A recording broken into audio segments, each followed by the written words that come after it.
What's up YouTube, Eddie from Keystone Productions back with a brand new video, and conveniently enough this is on my 11-year anniversary of this channel being created. So 11 years ago today I created this channel under the name Lego Boy 1624 because at that point I was about 12 years old and I really enjoyed Legos and that sort of thing. But then about back in 2014 in June, I rebranded the channel to Keystone Productions, and here we are today. So this is, I know I made a video back in June of this year saying I was coming back and doing videos, but things, you know, as they always have, didn't pan out. But I'm hoping that with this video, this really is the reintroduction of the channel. And what a better way to reintroduce the channel to being an active content producer than to introduce to you my 2010 Ford Crown Victoria Police Interceptor. So I've had this car in my possession for about 3.5 years now. I purchased this in the middle of June 2018, so that's about 3.5 years from now. And it's went through a couple different design iterations and that sort of thing. But this has been my daily driver for the last 3.5 years, at least once I got it to a point where it was pretty reliable. And when I purchased it, it had 154,000 miles on it. I just hit 195,000 miles on it, and we'll probably hit 200,000 by March 2022, if not even maybe the end of January, who knows. But at any rate, it's been a phenomenal car. Had its ups and downs at the very beginning of the ownership, but I'll get into that a little bit. But it's been a fantastically reliable car, and I have some tasteful custom elements that I've done to the car, both that do still exist on the car and no longer exist, but I'll get into that a little bit here and just kind of do a little overview of the whole car. I'll do a bunch of more in-depth videos on the car and the different modifications and things that I've done with it in the coming months. But for now, here's just a quick introduction. So we'll do a quick little walk around here. As you can see, it's a white Ford Crown Vic. It used to be the Monroe County Sheriff's car, and for those of you who don't know where that is, that's in eastern Pennsylvania. It now lives with me in northeast PA.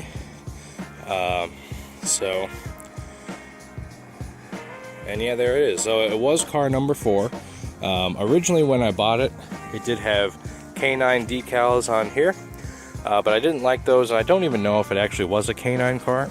But I got these little guys made up, and my mom bought me this little guy, so he rides with me all the time, and I've got those custom little decals made there.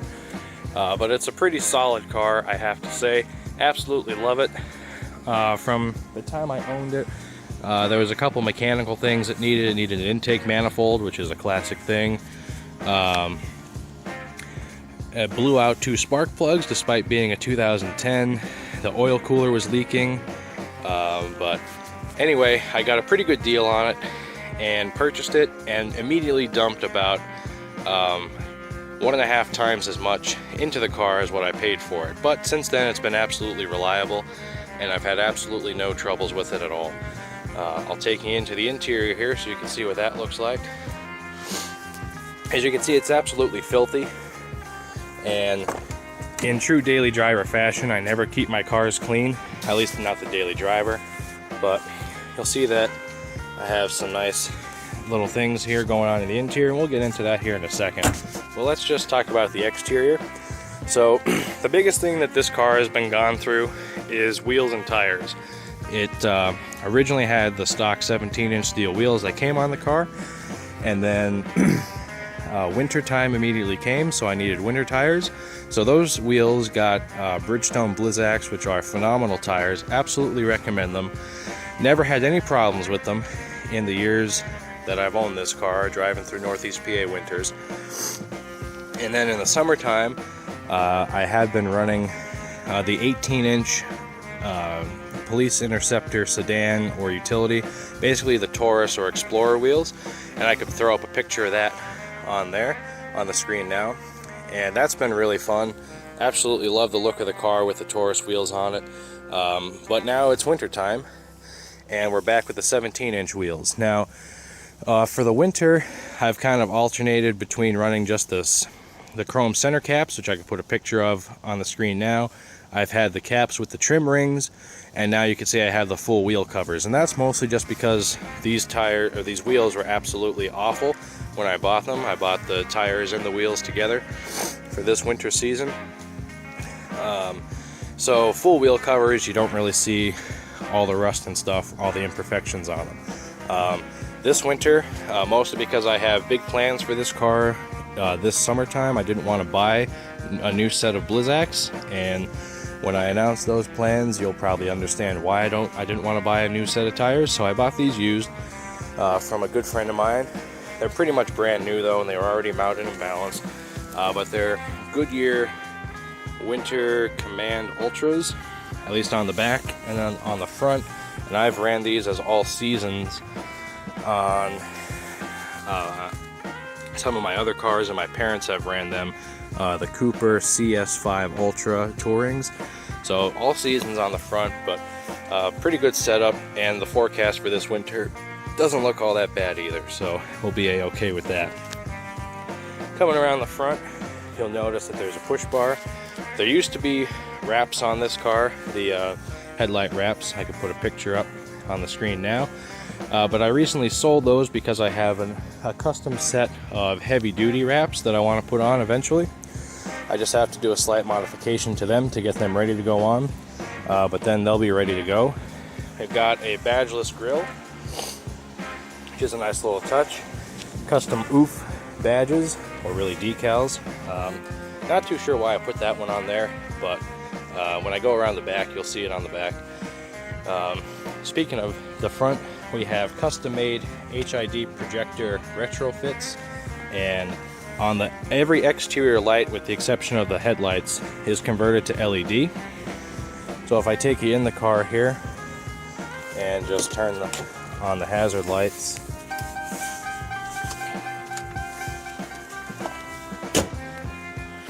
you'll see that we have full LEDs with no hyperflash, and the HID headlights, but LED everything else, which is a really nice touch. These bulbs, now they're just cheap China Amazon bulbs, but they performed phenomenally well. Absolutely love them. They're so much brighter. The reverse lights are also LED, but I'll get in, I'll probably make a separate video on that. So that's been pretty fun. Absolutely love that. Obviously I did the LCM mod to get the turn signals to not hyperflash. I did not wire in resistors. I just did the LCM mod, and I'll make a separate video on how I did that.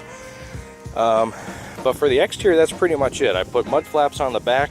They're just cheap Amazon mud flaps, Subaru mud flaps actually, and you can better see the oof badge on the back, and you'll see that little magnet. And you probably, if you have a keen eye, have noticed what's going on in the interior.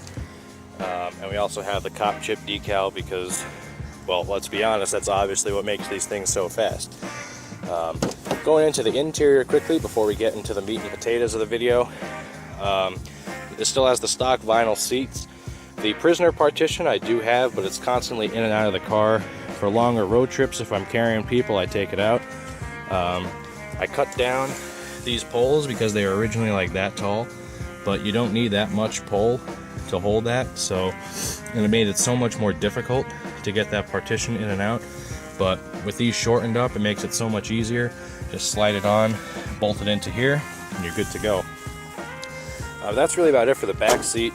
Do have the rear window bars. Did not come on the car, and they're also not bolted in, so I could easily take them out. They're just hammered into place. No bolts holding them in.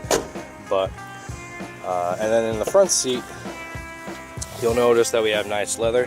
One small rip, but that's okay.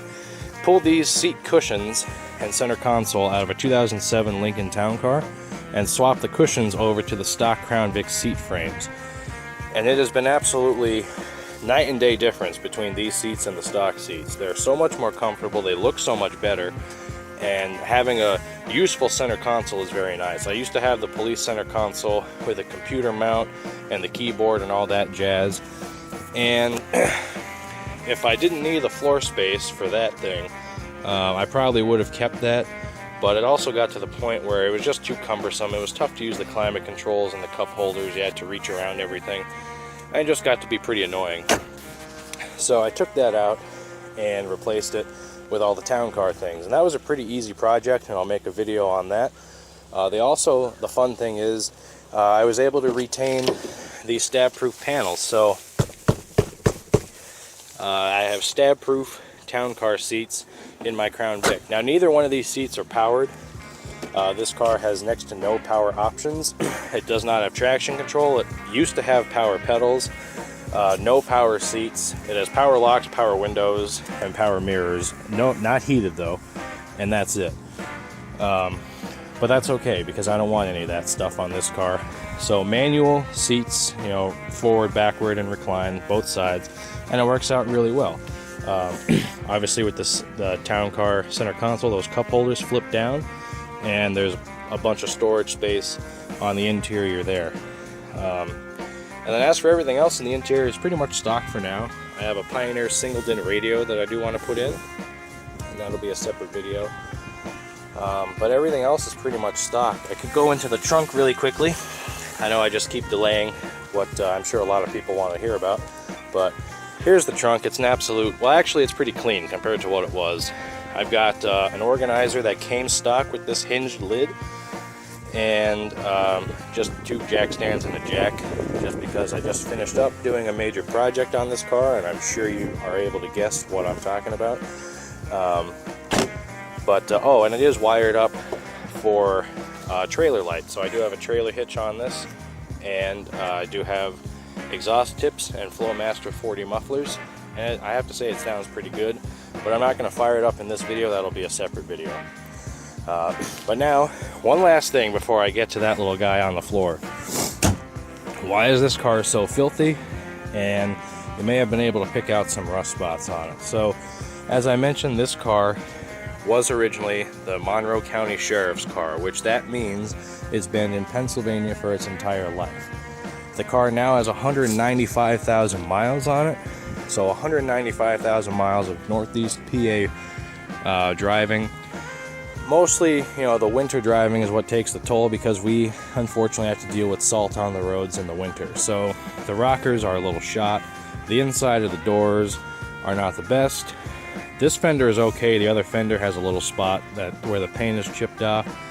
You'll see that there's blue painter's tape. That's just holding the paint on there. Otherwise, that would be gone.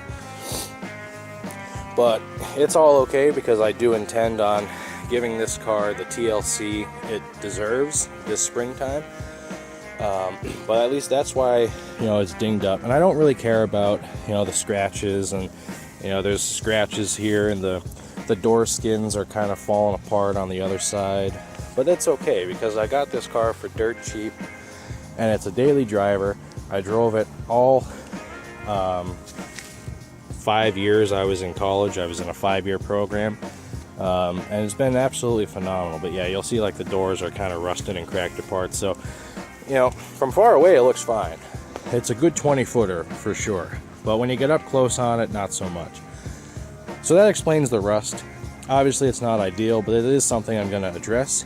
And now you'll notice all the dirt and filth all over the car. As I mentioned, it's my daily driver. So, you know, this stuff on the back, that's kind of unavoidable, especially this time of year where I live. But these greasy handprints that are all over the car that I didn't even attempt to clean off of the car, you'll even see some down there and all over the place. The reason why those handprints exist, well, the reason why this car in general is dirty is because I barely ever wash it. I'm just going to be straight up with that. There's no really point in trying to wash it well. I mean, right now it definitely needs a good detailing, but aside from right now, I don't really put any time into trying to keep it clean, just because it's daily driven and it never stays clean. So, but in terms of these handprints and everything else. So this car, as you may have been able to tell, multiple times by now, is 5-speed swapped. And I just actually completed this swap recently, a few days ago actually.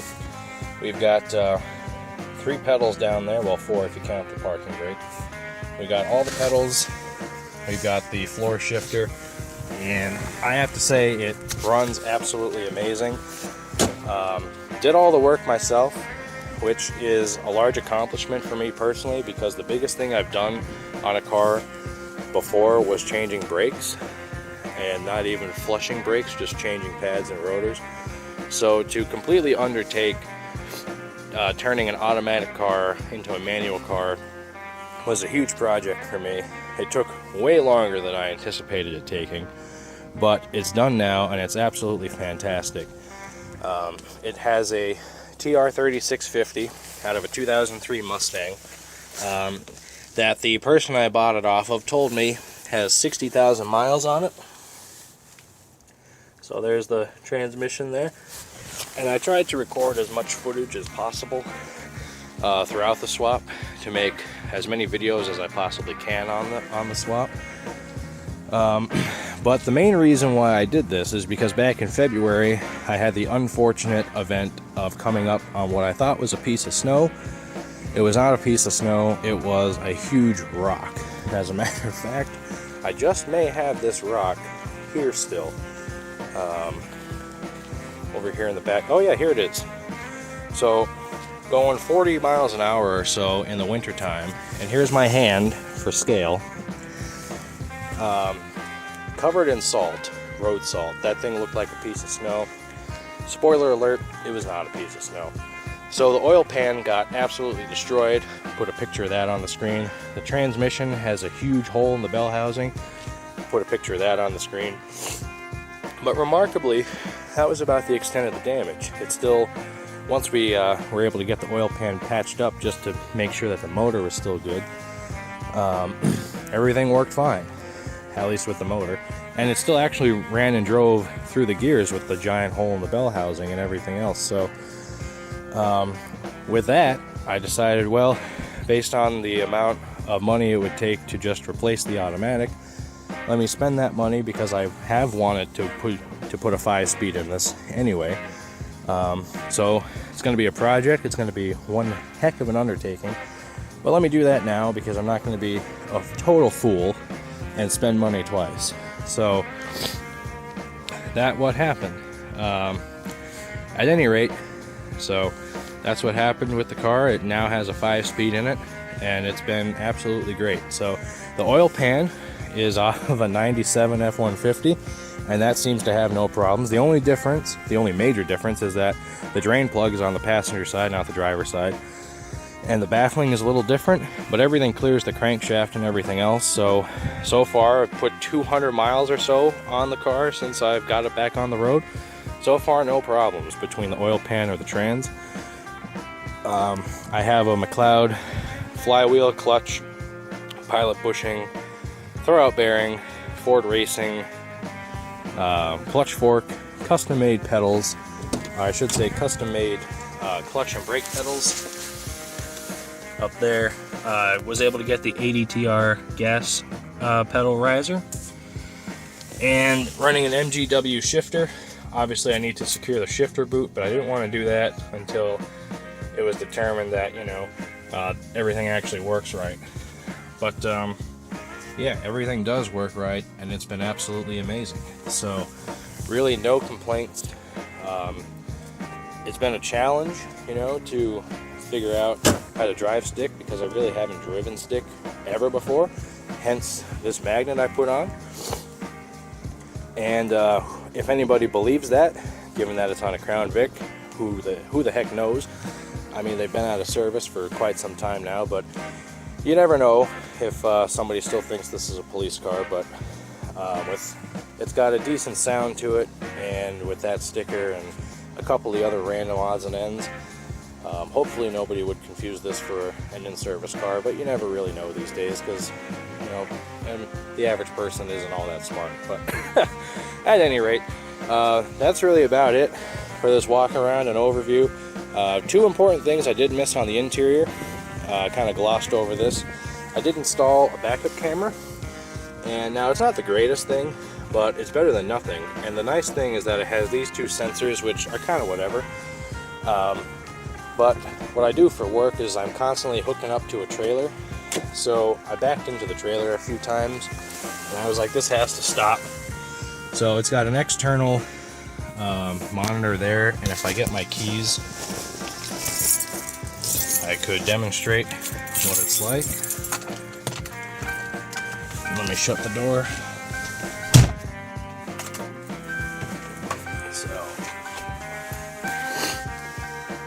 So it's pretty nice. It's got proximity lines, these ones to help line up your trailer hitch ball, and other ones which you may have seen quickly that are just parking proximity sensors, or lines.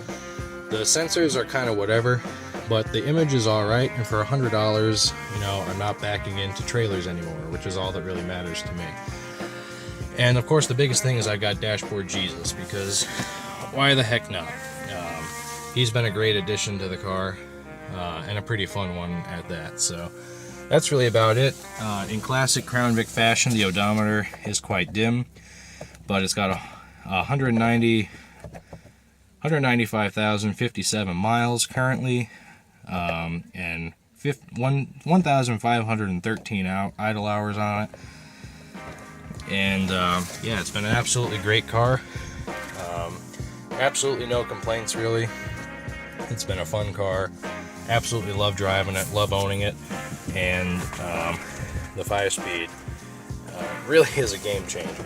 But I guess really quickly, what I'll do is I'll fire it up quick, make sure it's in neutral, and you can hear a little bit of the sound. So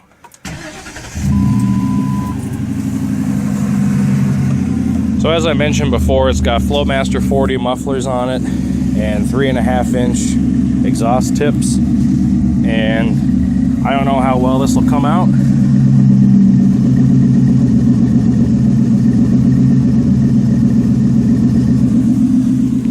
But hopefully that came out alright, because the car sounds great, and when it's clean it looks quite alright, and I absolutely love the car. So we're already 22 minutes into this video. So I think we're going to call it there, but that's a pretty extensive overview of this car. Give one final walk around. Again, it's a 2010 Ford Crown Vic Police Interceptor. Done a lot of little things to it, and one huge thing being the transmission swap. Bunch of videos to come on this, and I hope you enjoy this video, and hope you're interested in checking out the rest of the content I have to provide as well. So thank you very much for watching. I hope you've all had a Merry Christmas and a great holiday, whatever you celebrate. Even if you don't celebrate anything, I hope you're having some restful and relaxation moments throughout this busy time of the year, and with all the other craziness in the world going on. So thank you very much for watching. I appreciate you sticking around through the end of this very long video, but hopefully you tune in to see all the more in-depth things that I have to say about this car. And yeah, so I think that's about it. Thank you very much for watching. Eddie from Keystone Productions, and I'll see you in my next video.